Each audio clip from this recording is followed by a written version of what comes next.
નમસ્કાર, દૂરદર્શન કેન્દ્ર પર હું જાસ્મીન આપનું સ્વાગત કરું છું। આપણા દેશના ખેડૂતો અને ખાસ કરી પશુપાલકો છે એ પશુપાલન સાથે જોડાયેલા હોય છે અને તેમના વ્યવસાયનો મુખ્ય મુદ્દો એ પશુપાલન હોય છે।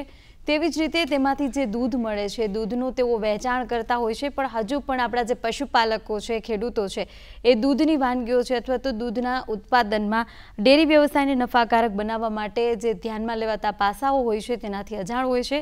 તો આજે આપણે તે મુદ્દા પર વાત કરવાના છીએ અને આપણી સાથે અત્યારે જોડાયા છે college of dairy science, Kamdhenu university અમરેલીના પરમાર મનીષ કુમાર। સર, આપનું ખૂબ ખૂબ સ્વાગત છે। જી, ધન્યવાદ। સર, સૌપ્રથમ તો પૂછવા માંગીશ કે સામાન્ય રીતે જે ખેડૂતો હોય છે કહેતા હોય છે કે દૂધનો વ્યવસાય છે ખૂબ ખર્ચાળ છે, અને આપના મતે ખરેખર દૂધના વ્યવસાયમાં જે કમાણી છે ખૂબ ઓછી છે કે નહીવત છે, શું કહેશો? આપણા ગુજરાત રાજ્યમાં પશુપાલન સંલગ્ન ડેરી ઉદ્યોગ એ પોતાનું આગવું સ્થાન ધરાવે છે। ગુજરાત રાજ્યમાં પશુપાલનનો વ્યવસાય કૃષિ સાથે સંલગ્ન છે, તેમ છતાં આજે પણ પશુપાલકો પશુપાલનના વ્યવસાયને અલગ વ્યવસાય તરીકે અપનાવતા ખચકાટ અનુભવે છે, કારણ કે સારી દૂધ ઉત્પાદકતા તે લોકોને મળતી નથી, વધુ ખર્ચાળ વિષય લાગે છે એમને, વધારે મહેનત કરવા છતાં પણ તે લોકો વધારે નફો નથી પામી શકતા। નફાકારક તો મેડમ છે જ આ, પણ એને જો વૈજ્ઞાનિક ઢબે કરવામાં આવે તો આમાં પશુપાલક મિત્રોને ડેરી વ્યવસાયમાં ઘણું જ નફાકારી મળી શકે છે। તેના માટે પશુપાલક મિત્રોએ તો સારી ગુણવત્તા ધરાવતા પશુઓ લેવા જોઈએ। દૂધ અને દૂધની બનાવટો, તેની જાળવણી તેમજ તેની ઉપયોગિતા અને દૂધમાંથી જે વાનગીઓ બને છે એનું મૂલ્યવર્ધન, આ દરેક વસ્તુની જો કોઠાસૂઝ પ્રાયોગિક ઢબે તેમને જાણ કરવામાં આવે, શીખવવામાં આવે તો ચોક્કસપણે દરેક ખેડૂત પશુપાલક મિત્ર આમાંથી સારું નફો મેળવી શકે છે। આપણે મેડમ જોઈએ તો ડેરી વ્યવસાયને નફાકારક બનાવવા માટેના પાસા જેવા વિષય પર જો તાલીમબદ્ધ એ લોકોને શીખવવામાં આવે, આની પૂરતી તાલીમ આપવામાં આવે તો ગ્રામ્ય તથા શહેરી શિક્ષિત બેરોજગાર જે યુવાનો છે તે પોતે આમાંથી તાલીમ લઈ અને પોતાના પગ નિર્ભર થઈ શકે છે, આત્મનિર્ભર થઈ શકે છે, અને એમાંથી ઘણા સાહસિક યુવાનો છે એ પોતે પોતાના એન્ટરપ્રિનર્સ બની શકે છે, પોતાનો ડેરી ફાર્મ બનાવી શકે છે અને જોબ સીકરની જગ્યાએ તે લોકો જોબ ગીવર બની શકે છે। આ રીતે ખેડૂત મિત્રોને થોડું આધુનિક ઢબે, વૈજ્ઞાનિક ઢબે જો ડેરી વ્યવસાય વિશે જ્ઞાન આપવામાં આવે તો ચોક્કસપણે આ વ્યવસાય ખૂબ જ નફાકારક છે।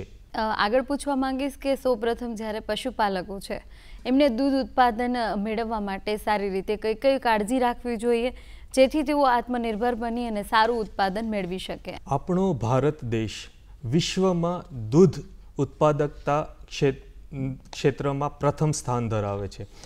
પશુપાલનનો વ્યવસાય ગુજરાતમાં 16 કળાએ ખીલી ઉઠેલ છે।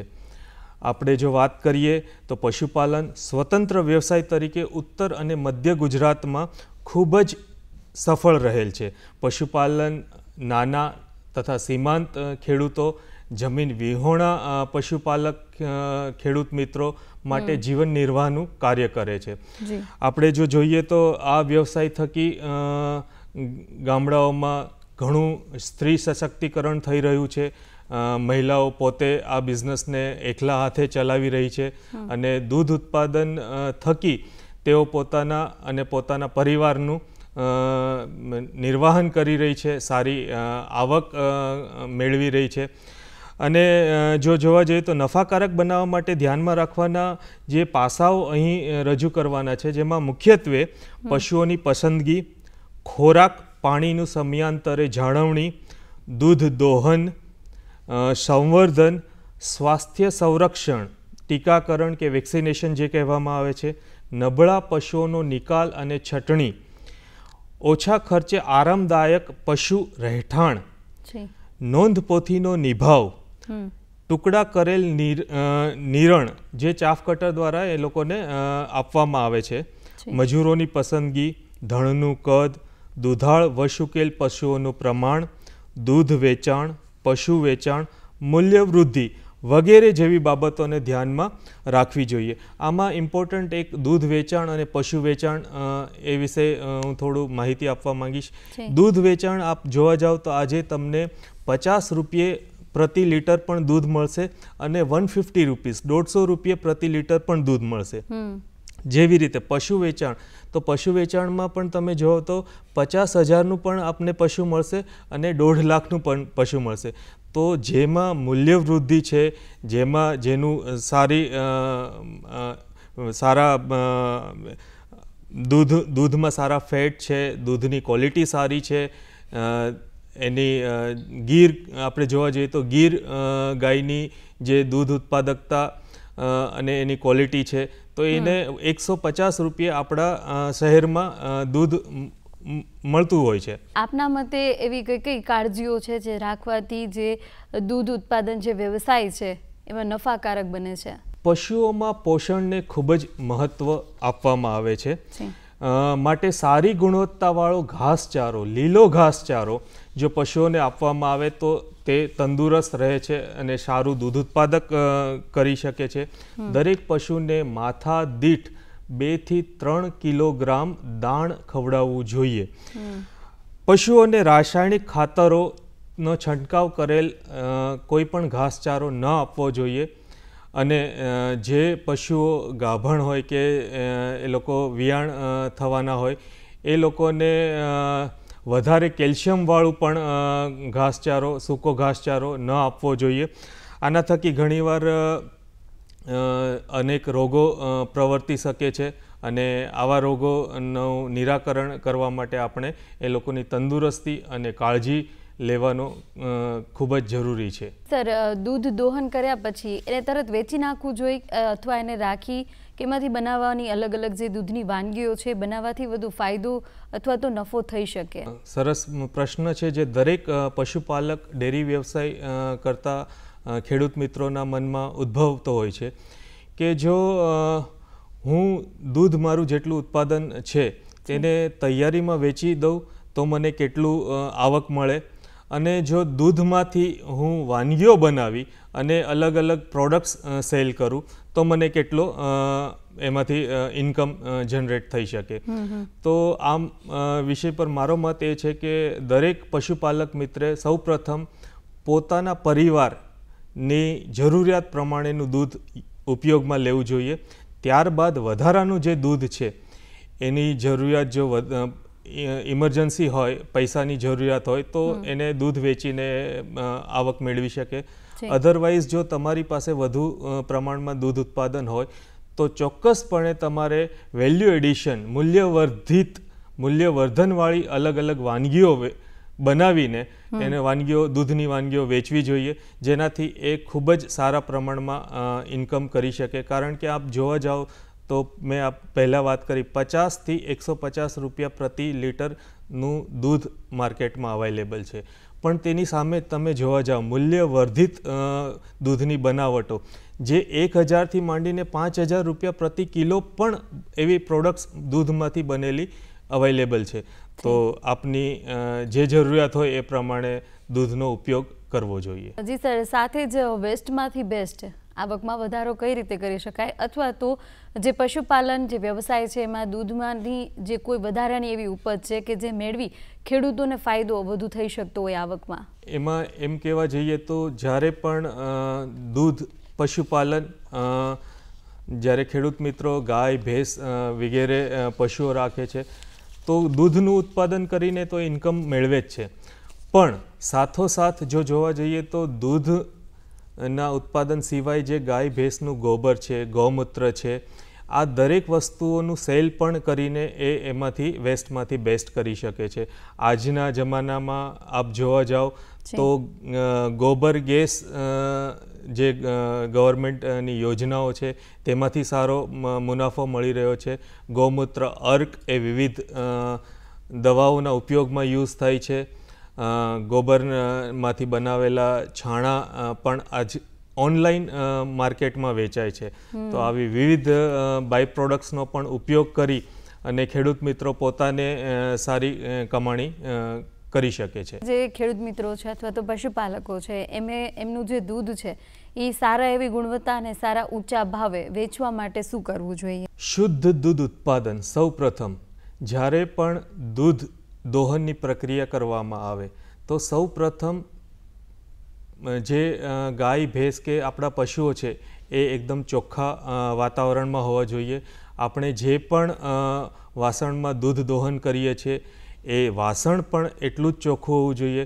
દૂધ દોહન કરતાં પહેલાં દરેક પશુઓના આંચળને સ્ટરીલાઇઝ મતલબ ગરમ પાણીથી સાફ કરી દેવા જોઈએ તો એરિયલ કન્ટામિનેશન ના થાય. અને જ્યારે પણ સ્વચ્છ દૂધ ઉત્પાદન કરવામાં આવે અને દૂધને તૈયારીમાં ત્યારબાદ ઠંડુ કરવામાં આવે તો આ પ્રક્રિયામાં જ્યારે બેક્ટેરિયલ ગ્રોથ છે એ એકદમ નહિવત અને ઓછો હોય છે અને આવી ગુણવત્તાવાળું દૂધ જ્યારે માર્કેટમાં આવે છે ત્યારે એને ઊંચા ભાવે ખરીદવામાં આવે છે. જી સર, પશુપાલનની મદદથી ખેડૂતો છે એમની આવક કઈ રીતે બમણી કરી શકે તે વિશે જણાવશો? મેડમ, અગાઉ વાત કરી તે મુજબ પશુપાલન અને કૃષિ એ બંને સંલગ્ન વિષય છે. જે ખેડૂતો પોતે ખેતી કરે છે અને પોતાના ખેતરમાં અલગ અલગ પાક ઉપજાવે છે અને આની સાથે સાથે જો એ પશુપાલન પણ કરે તો ખેતીની સાથે પશુપાલનનો વ્યવસાય કરી એ પોતાની આવક બમણી કરી શકે છે. ધારો કે કોઈ ખેડૂત છે એ પોતે કૃષિ સાથે સંકળાયેલો છે, અલગ અલગ ખેતરમાં પોતાના અલગ અલગ પાકો દ્વારા અલગ અલગ ઇન્કમ લે છે અને સાથે સાથે એ પશુપાલન કરી અને સાથે પોતાના જ ખેતરમાં એના લીલા ઘાસચારાથી માંડીને સૂકા ઘાસચારા એ બધું દાણ એ પોતાના ખેતરમાંથી જ પોતાના પશુઓને ખવડાવે. સારી ક્વોલિટીનું હોય, રાસાયણિક ખાતર વગરનું હોય તો સારું દૂધ ઉત્પાદન મળશે, પશુઓની હેલ્થ પણ સારી રહેશે અને જ્યારે પશુઓની હેલ્થ સારી હોય ત્યારે એનું લાઈફ સાયકલ પણ સારું હોય અને સાથોસાથ દૂધ ઉત્પાદક પણ સારું મળે. તો આ બંને સંલગ્ન વિષયોને જો ધ્યાનમાં રાખવામાં આવે તો ચોક્કસપણે દરેક પશુપાલક મિત્ર, ખેડૂત મિત્ર પોતાની આવક બમણી કરી શકે છે અને પોતાના જીવન નિર્વાહને વધારે સારી રીતે સમજીને ચલાવી શકે છે. સર, ડેરી વ્યવસાયને વધુ નફાકારક બનાવવા માટે પશુપાલકોએ વિવિધ એવી કઈ કાળજીઓ છે અથવા તો બાબતો છે એનું ધ્યાન રાખવું જોઈએ? ડેરી વ્યવસાયને નફાકારક બનાવવા માટે આધુનિક વૈજ્ઞાનિક પદ્ધતિઓ દ્વારા વધુ દૂધ ઉત્પાદન આપવાના આનુવંશિક ગુણવત્તા ધરાવતી ઓલાદ જે પશુઓમાં સારું મિલ્ક પ્રોડક્શન થઈ શકતું હોય, જેની દૂધની ઉત્પાદન ક્ષમતા વધારે હોય એવા પશુઓનું સિલેક્શન કરવું જોઈએ, એવા પશુઓનો ઉછેર કરવો જોઈએ. ત્યારબાદ ડેરી ફાર્મ માટે પશુઓ હંમેશા ભરોસાપાત્ર વ્યક્તિ પાસેથી કે સંસ્થા પાસેથી જ ખરીદવા જોઈએ. જો સારા પશુઓ હશે, એમના મા બાપ મતલબ એવું કહેવાય છે કે દરેક પશુઓની પણ પેઢી ચાલતી આવતી હોય છે. જો સારા પશુઓ આપ સારી પેઢીની ઓલાદો લેશો તો એનામાં આનુવંશિક જે ગુણો હોય, સારી દૂધ ઉત્પાદન ક્ષમતા આપવાની જે એમાં એબિલિટી હોય એ જળવાઈ રહે છે. તો આ રીતે આપણે દરેક વિષયને ધ્યાનમાં રાખવો જોઈએ. બીજા વેતર કે પશુ જ્યારે પણ ખરીદવામાં આવે ત્યારે વિયાણ પછીના બીજા કે ત્રીજા વેતર ના જ પશુઓ ખરીદવા જોઈએ અને સાથે સાથે પશુઓ લાવ્યા બાદ તેમને ઓછામાં ઓછા 15થી 30 દિવસ જેટલો સમયગાળો એમને અલગ જગ્યાએ રાખવા જોઈએ તાકી એ એન્વાયરમેન્ટથી થોડા વાતાવરણથી સાનુકૂલિત થઈ જાય અને પોતાની રીતે એ સમયમાં એ વાતાવરણમાં પોતાને સેટ કરી દે. સાથે સાથે જ્યારે પણ અલગ અલગ ઋતુઓ હોય લાઈક શિયાળો હોય તો શિયાળામાં હંમેશા પશુઓને ઠંડીથી રક્ષણ આપવાનું હોય છે અને મતલબ રાત્રે તમે એને શેડમાં ઊંઘાડો, જરૂર બને તો એમને કોથળાઓથી ઓઢાડીને એમનું ઠંડીથી રક્ષણ આપો. સાથોસાથ જ્યારે દિવસે ખુલ્લો તડકો હોય ત્યારે એમને ખુલ્લા મૂકો તો એ ખુલ્લા તડકામાંથી પણ એમને સારું એન્વાયરમેન્ટમાંથી જે પોષણ મળવાનું હોય એ મળી રહે છે. સાથોસાથ ભેજવાળા વાતાવરણમાં પશુઓને વધારે રાખવા ના જોઈએ. ભેજવાળા વાતાવરણમાંથી લીક, પછી જૂ, ચાંચડ, ઈતરડી વગેરે જેવી અલગ અલગ જીવલેણ રોગો હોય એ ત્યાંથી ઉદ્ભવી શકે છે. અને આના માટે આપણે 0.02%, 0.02% બ્યુટેક્સ નામની જે દવા છે એનો છંટકાવ કરવો જોઈએ. તો એ જે એન્વાયરમેન્ટમાં છે એ જ્યાં આપણે એને બાંધ્યા છે પશુઓને ત્યાં પણ છંટકાવ કરવો જોઈએ, એના શરીર પર પણ છંટકાવ કરવો જોઈએ. પણ સાથોસાથ એક વાતનું એ પણ ધ્યાન રાખવાનું કે જે વાછરડા છે 6 મહિનાથી જેમની ઉંમર નાની છે તે કોઈ પણ પશુઓને આ દવાનો છંટકાવ ન કરવો જોઈએ. આ રીતે આપણે પશુઓની કેર કરવી જોઈએ. સર, દૂધની જે જાળવણી છે એના માટે જે સોલાર મિલ્ક કુલિંગ સિસ્ટમ છે એનો ઉપયોગ છે ખેડૂતો માટે કેટલા અંશે ફાયદાકારક છે? સોલાર શક્તિ એ આવનારા ભવિષ્યમાં દૂધને ઠંડુ કરવાની પ્રક્રિયાનો એક નવો વિકલ્પ બની રહ્યો છે. આપણે જો વાત કરીએ કે જ્યારે વીજળી ના હોય અને આપણે આપણું દૂધ સાચવવાનું હોય અને જો દૂધને ઠંડા વાતાવરણમાં ન સાચવવામાં તો એમાં બેક્ટેરિયલ ગ્રોથ એટલો ઝડપથી થાય છે કે વિધિન 1 કલાક કે 2 કલાકમાં આખું દૂધ ખાટું થઈ જતું હોય છે. તો આ માટે ખેડૂત મિત્રો આપણે દૂધને ઠંડુ કરી બગડતું અટકાવવા માટે સોલાર શક્તિનો ઉપયોગ કરી અને જેથી આપણી આવકમાં પણ ઘટાડો ના થાય અને આપણે દૂધની પૂરેપૂરી કિંમત મળી શકે. તો આ રીતે આપણે સોલાર શક્તિનો ઉપયોગ કરી અને દૂધની જાળવણી વધારે સારી રીતે કરી શકીએ. જ્યારે પણ અલગ અલગ વિવિધ તબક્કાઓ છે કે નેચરલ ક્લાઇમેટ કંઈક બને, વાવાઝોડા આવે, લાઇટ ન હોય, ત્યારે પણ આવી સોલાર શક્તિના ઉપયોગથી આપણે આપણી દૂધને સાચવી શકીએ છીએ. આપણે વાત કરીએ છીએ તો અત્યારે ખેતીનો વ્યવસાય છે એની સાથોસાથ શું પશુપાલનનો વ્યવસાય કરવો જોઈએ કે તેને અલગ રાખવો જોઈએ? જેમ કે જો હું દૂધ ઉત્પાદક હોઉં તો મારે છે કઈ કઈ બાબતોનું ધ્યાન રાખવું જોઈએ જેને લઈ અને જે દૂધનું પ્રમાણ છે અને એની ગુણવત્તા છે એ સારી રીતે કેળવી શકાય? મુખ્યત્વે ભારત દેશ અને આપણા રાજ્યનો અર્થતંત્રનો આધાર એ ગામડાના વ્યવસાય પર નિર્ભર કરેલ છે. આપણા દેશમાં 5 લાખ કરતાં પણ વધારે ગામડાઓ છે અને ગુજરાત રાજ્યમાં 18,000થી પણ વધારે ગામડાઓ છે. આપણો ભારત દેશ એ ખેતી પ્રધાન દેશ છે અને એના અર્થતંત્રનો બહોળો હિસ્સો એ આપણા ગામડાઓના વ્યવસાય પર આધાર રાખે છે. ગામડાઓમાં મોટા ભાગના લોકો ખેતી અને પશુપાલનનો વ્યવસાય કરે છે. આપણે જાણીએ છીએ કે ખેડૂત આયોજનબદ્ધ અને પશુપાલનનો વ્યવસાય કરી શકતા નથી, પરંતુ મોટાભાગના ખેડૂતો ખેતી સાથે 1 કે 2 દૂધાળા પશુઓ અને 2 કે 3 અન્ય પશુઓ પણ રાખતા હોય છે. આમ ખેતી અને પશુઓ એકબીજાના અવિભાજ્ય અંગ છે. દૂધ ઉત્પાદકોએ હંમેશા સારી ગુણવત્તાવાળું દૂધ કઈ રીતે પશુમાં વધારેમાં વધારે આપી શકે તેવી કાળજી લેવી જોઈએ. સમયાંતરે તેઓને રસી મુકાવવી, ખોરાક, પાણી, રહેઠાણ, દૂધ દોહન વગેરે સ્વચ્છ રાખવા જોઈએ. દૂધ દોહન પછી તરત જ દૂધને ઠંડુ કરવાની પ્રક્રિયા હાથ ધરવી જોઈએ. પશુપાલક આવું કરશે તો ઉચ્ચ ગુણવત્તા ધરાવતા દૂધની કિંમત પણ વધારે મળતી હોય છે અને ગ્રાહકો પણ શોધવા જવાની જરૂર નથી પડતી અને શુદ્ધ દૂધ ઉત્પાદન થકી આપણે આપણા પરિવાર, આપણા દેશના નાગરિકો દરેકને સારું દૂધ આપી શકીએ છીએ અને એમના સર્વાંગી વિકાસમાં સહભાગી થઈ શકીએ છીએ. પશુપાલનનો વ્યવસાય અને ખેડૂતનો વ્યવસાય આ બંને છે એના ઉપર આપણે જે રીતે વાત કરી, ખાસ કરી આપણા પશુપાલકો છે અને ખેડૂત મિત્રો છે એના બાબતે શું સંદેશ આપવા માંગો છો? પશુપાલકોને ખાસ કરીને મારો સંદેશ એ છે કે દૂધ અને દૂધની બનાવટોને જેટલું નજીકથી તમે સમજી શકો એટલું જ તમે સારી રીતે એમાંથી મેળવી શકો, સારી ઇન્કમ મેળવી શકો. આજના તબક્કામાં મેડમ જોઈએ તો દૂધમાંથી અલગ અલગ વિવિધ વાનગીઓની સંખ્યાઓ એટલી વધી ગઈ છે કે તમે જો દૂધને પ્રોસેસ કરી એને સાચવી ને ગમે ત્યાં એવા છેડે પણ આપણે દૂધ પહોંચાડી શકીએ છીએ. જ્યારે પણ શિયાળામાં આપ માનો કે દૂધનું વધારે ઉત્પાદન થઈ રહ્યું હોય તો ત્યારે દૂધમાંથી પાવડર બનાવી લેવામાં આવે છે, પાવડરનો સંગ્રહ કરવામાં આવે છે. જ્યારે દૂધ નથી મળતું ત્યારે પાવડરને ફરી રિકન્સ્ટિટ્યુટ કરીને ફરી દૂધ બનાવવામાં આવે છે. જ્યાં સુધી આપણા દૂધને પહોંચાડી ના શકીએ એવી જગ્યાએ પણ આપણે આપણો દૂધનો પાવડર પહોંચાડી અને એમાંથી દૂધ બનાવી અને તે જગ્યાએ વિવિધ લોકોની જરૂરિયાત પૂરી પાડી શકીએ છીએ.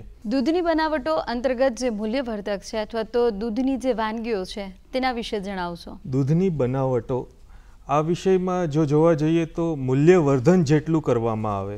હવે આપણે જોઈએ કે દૂધની વિવિધ બનાવટોના ફોર એક્ઝામ્પલ એક ઉદાહરણ તરીકે જોઈએ તો દૂધમાંથી પનીર બનાવીએ છીએ. હવે પનીરને વિવિધ ક્ષેત્રમાં જો જોવામાં આવે તો પનીરમાંથી કેટલી અલગ અલગ વિવિધ વાનગીઓ બનાવે છે.